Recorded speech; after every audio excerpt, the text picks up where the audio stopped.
Carissime amiche e amici, oggi festeggiamo la festa del popolo sardo, ovvero la cosiddetta Sadia de Sa Sardegna.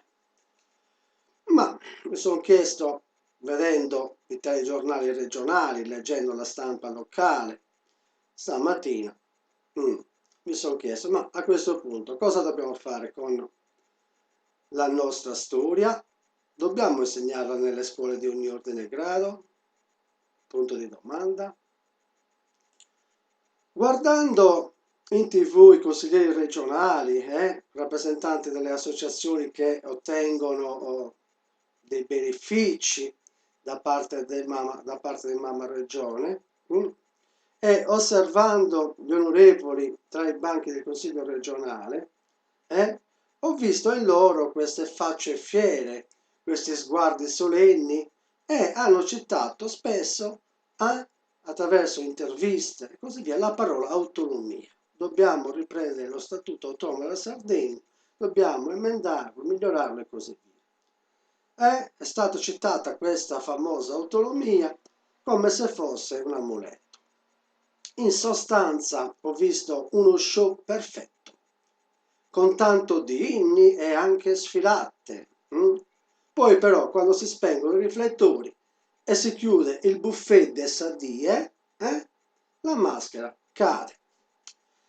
La verità è che per il nostro sistema politico l'identità è solo un prodotto da marketing elettorale, ovvero sia si riempiono la bocca di orgoglio sardo, ma poi restano immobili in attesa di ordini da Roma. Il risultato?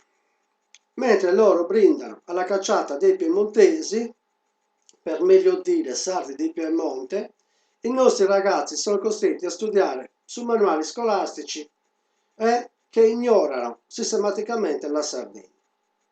Libri scritti altrove, quindi in continente, la maggior parte, che cancellano la storia di Sardegna. O per meglio dire, la nostra storia appare con qualche flash. Purtroppo il sistema regionale spende milioni per il folklore e i grandi eventi, tutti da rispettare, ma non ha mai avuto il coraggio di finanziare e imporre manuali di storia sarda, non apro il discorso della lingua oggi, in ogni scuola di ordine e grado presente in Sardegna. Quindi i nostri politici preferiscono che i nostri figli studino i dettagli delle guerre altrui piuttosto che la dignità della propria terra.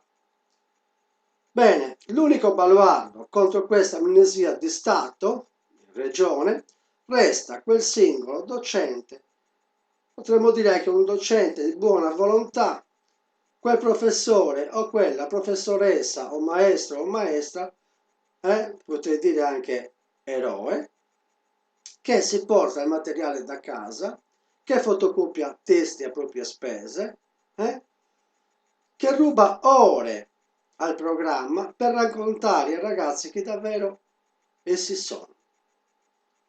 Cari politici, smettetela con la sceneggiata. La vostra non è una questione identitaria, non è un problema legato all'autonomia sarda, allo statuto e così via, ma è una recita a soggetto. Finché la storia sarda resterà un'attività clandestina, affidata al cuore dei singoli insegnanti e non ai libri di testo e così via, Sadia resterà solo la festa della vostra ipocrisia. Quindi, onorevoli, meno passerelle in TV, meno slogan nella stampa. Quindi è ora di finirla con le celebrazioni una tantum. L'insegnamento della storia deve diventare una materia obbligatoria in ogni ordine e grado delle scuole sarde. Lo statuto speciale ci dà anche il potere, bisogna saperlo attuare. manca solo la volontà politica e soprattutto bisogna staccare la spina un po' da Roma. Quindi bisogna smettere di prendere ordini da Roma, perché l'identità non si tutela con un brindisi in consiglio regionale o negli assessorati interessati, ma garantendo ai nostri figli il diritto di studiare le proprie radici sui banchi di scuola, per legge e non per gentile concessione. Vi auguro una buona dia dessa Sardegna. Intanto anche i muri piangono. In buon'ora, con saluti.